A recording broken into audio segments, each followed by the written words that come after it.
Epidemics, the Middle Ages.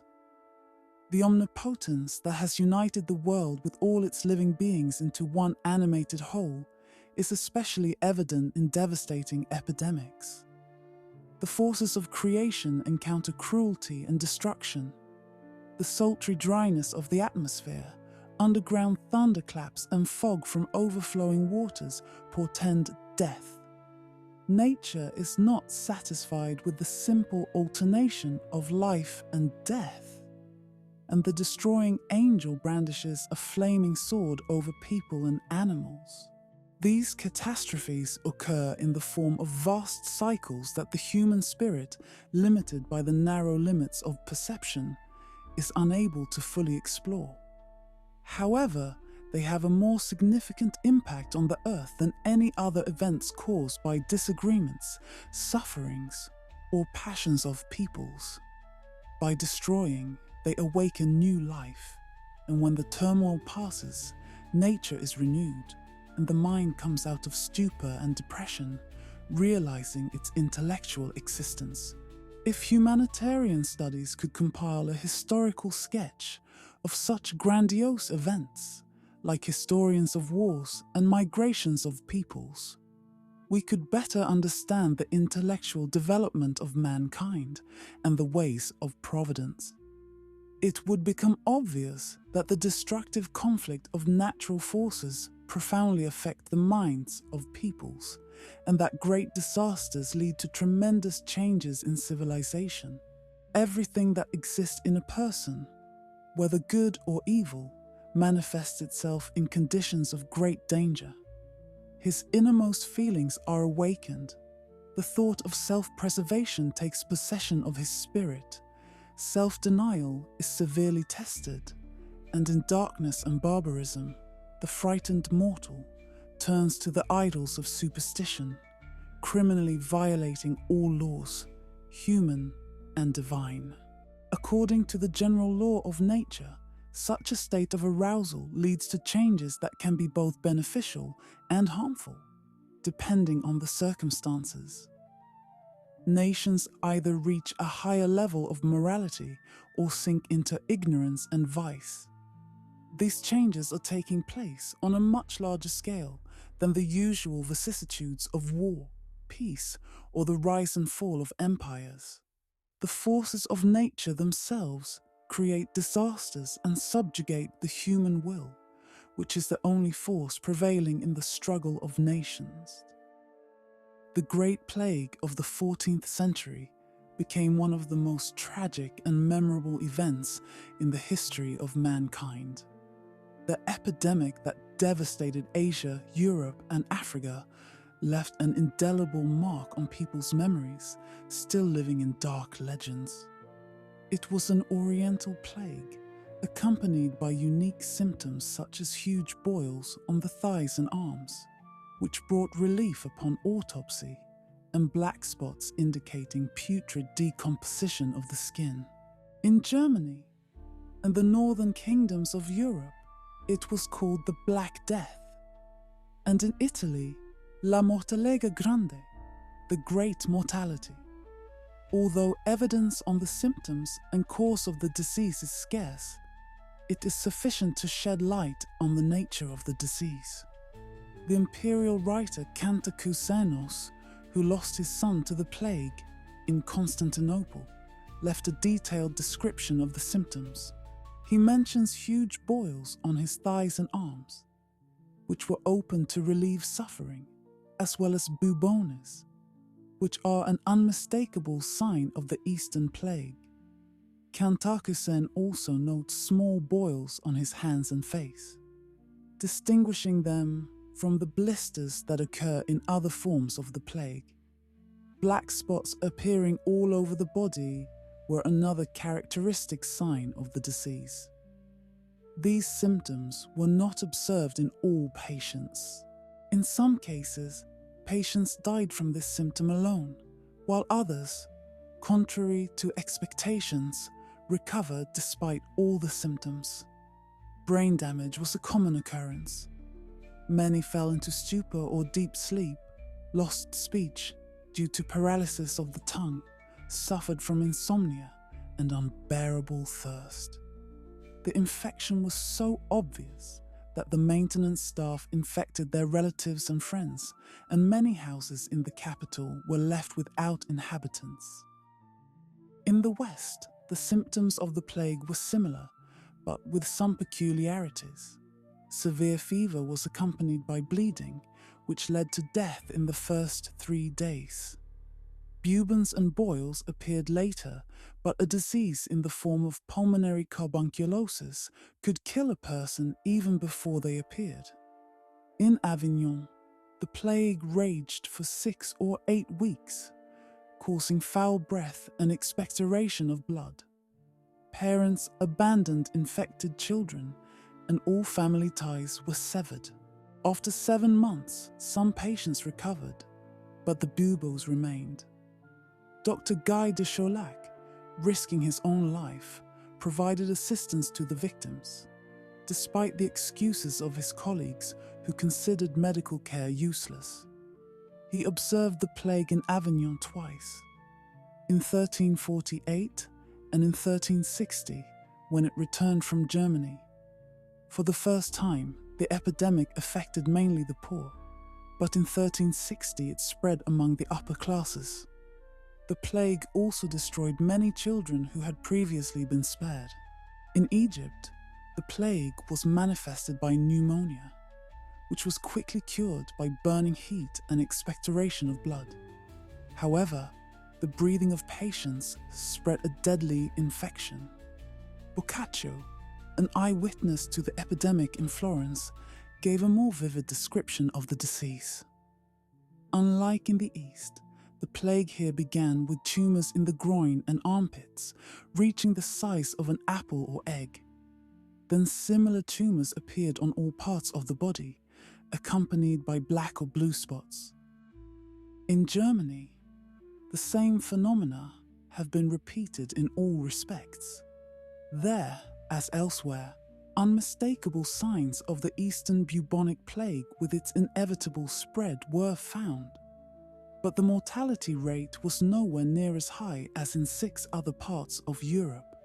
Not all sources mention bleeding, a diagnostic symptom of this deadly epidemic.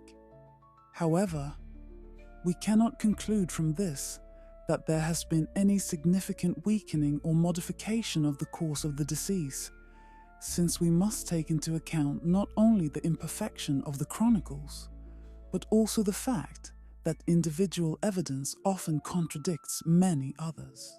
Thus, the Strasbourg Chronicles, which mention only boils and glandular tumors in the armpit and groin, are opposed by another report, according to which there were cases of hemoptysis in Germany. But this again becomes suspicious, since the narrator postpones the death of those who have suffered in this way on the 6th and even the 8th day, while no other author approves of such a prolonged course of the disease. And even in Strasbourg, where mitigation of the effects of the plague is most likely, since only 16,000 people were abducted in 1349, the total number of victims expired on the 3rd or 4th day. In Austria, and especially in Vienna, the plague was as malignant as everywhere else, so that patients with red spots and black boils, as well as with tumor-like glands, died on about the 3rd day. And finally, very frequent sudden deaths occurred on the coasts of Europe, the North Sea and Westphalia, without any further development of the disease. This plague came to France from Avignon in a northerly direction, and was more devastating there than in Germany, so that in many places no more than 2 out of 20 inhabitants survived. Many were struck as if by lightning and died on the spot, and more often among the young and strong than among the old. Patients with enlarged glands in the armpit and groin barely lived to 2 or 3 days, and as soon as these fatal signs appeared, they said goodbye to the world and sought solace only in the absolution that Pope Clement VI promised them at the hour of death. In England, The disease manifested itself, as in Avignon, with hemoptysis and with the same fatal outcome, so that patients suffering from either this symptom or vomiting blood died in some cases immediately, in others within 12 hours or at the latest 2 days later. Inflammatory boils and buboes in the groin and armpits were immediately recognized as harbingers of death, and those who had them in large numbers all over their bodies had no hope of recovery. Only towards the end of the plague epidemic did they dare to open these hard and dry boils with an incision, when a small amount of substance flowed out of them. And thus, due to the fact that nature had brought them to a critical suppuration, many patients were saved. Every place that the sick touched, their breath, their clothes, spread the infection. And, as in all other places, servants and friends who either did not notice the danger that threatened them or heroically despised it, fell victim to their sympathy. Even the eyes of the patient were considered as sources of infection, which had the ability to act from a distance, either because of their unusual brilliance or because of the distortion they always undergo during the plague, or in accordance with the ancient idea that vision was considered as a carrier of demonic charms. Fleeing from infected cities rarely helped frightened people, because the germ of the disease stuck to them, and they fell ill while away from help in the privacy of their country houses. Thus, the plague spread across England with unprecedented rapidity after it first broke out in the county of Dorset, from where it spread through the counties of Devon and Somerset to Bristol, and from there reached Gloucester, Oxford and London. Probably several places have survived, or perhaps none, for the chronicles of contemporaries report that only 1/10 of the inhabitants of the whole country remained alive. From England, the infection was transported by ship to Bergen, the capital of Norway, where the plague then manifested itself in its most terrible form, with bloody vomiting, and spread throughout the country, sparing no more than 1/3 of the inhabitants. The sailors did not find shelter on their ships, and it was often possible to see how ships ploughed the ocean and drifted to shore, the crews of which died to the last man. In Poland, infected people were attacked with hemoptysis and died within a few days in such huge numbers that, as it was claimed, barely 1/4 of the inhabitants remained of them. Finally, the plague appeared in Russia 2 years later than in southern Europe, but it also manifested itself with the same symptoms as everywhere else. Russian contemporaries wrote that it started with rigor mortis, fever, but soon boils and bubons were added to these symptoms, as in other places. The plague spread at an incredible rate, and soon many towns and villages were gripped by the epidemic. People tried to escape, but often found themselves trapped as the infection spread through the air, clothing, and even touch. Many sought refuge in monasteries and churches, hoping for the protection of God's grace. But even this did not always help. In Italy, the plague also manifested itself with the bloody vomiting and boils, and, as in other places, mortality was very high. Florence was particularly badly affected, where more than half of the population died in a few months. People lived in constant fear and despair, and many sought solace in religion, praying for salvation and forgiveness of sins. However, even this did not always help, and many died before they could receive absolution. In Spain, the plague also manifested itself with the same symptoms as in other places. Castile and Aragon were particularly badly affected, where about 1/3 of the population died. People tried to escape, but were often trapped as the plague spread at an incredible rate. Many sought refuge in the mountains and forests, hoping for the protection of nature. But even this did not always help. France was also gripped by the plague, and the death rate was very high. Paris and Marseille were particularly badly affected, where about half of the population died. People lived in constant fear and despair, and many sought solace in religion, praying for salvation and forgiveness of sins. However, even this did not always help, and many died before they could receive absolution.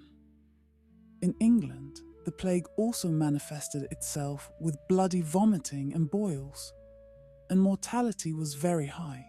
London and York were particularly badly affected, where about a third of the population died.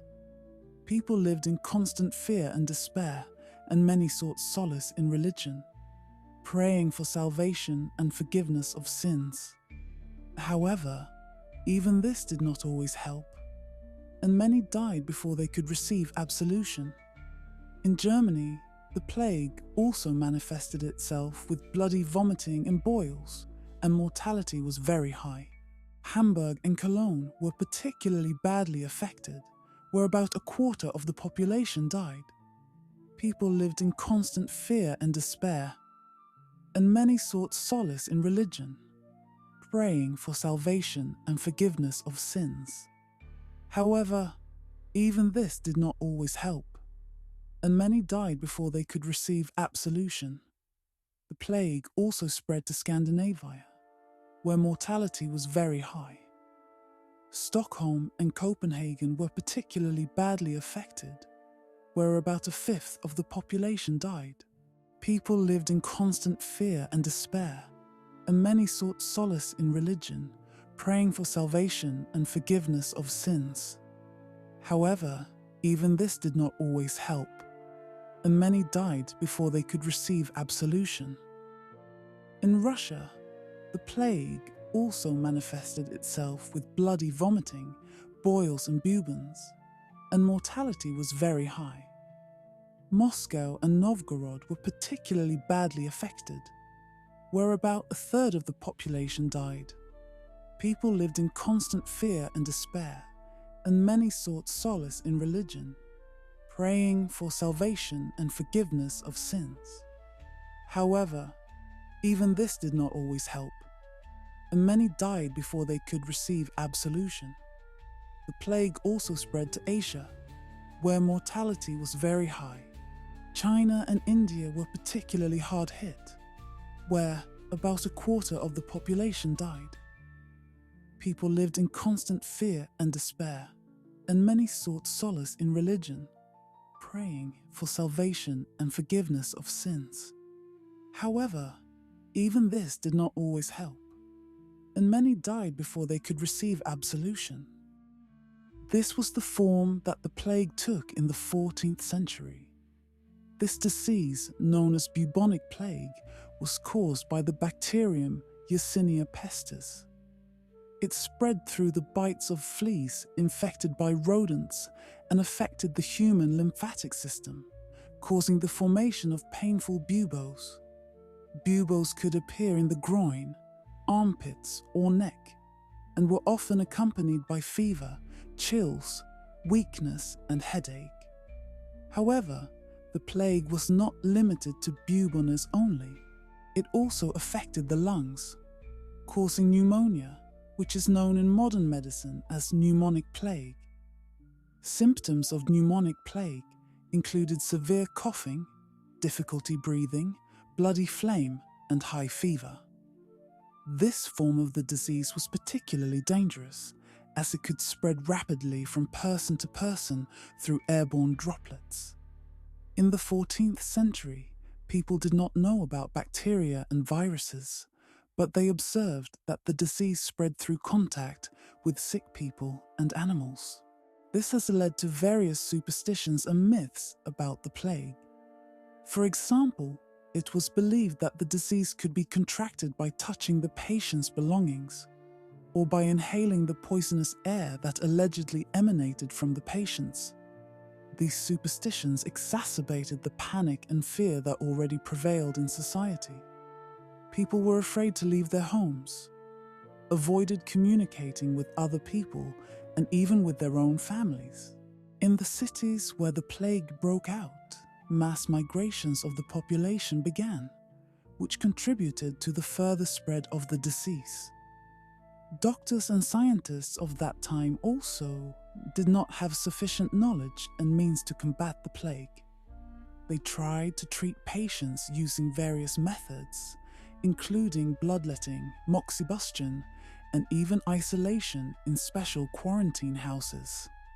However, these methods were not always effective, and many people died from the disease. One of the most famous doctors of the time was Guy de Chauliac, who left a detailed description of the symptoms and course of the plague. He also described cases of vomiting blood, which were one of the secondary symptoms of the disease.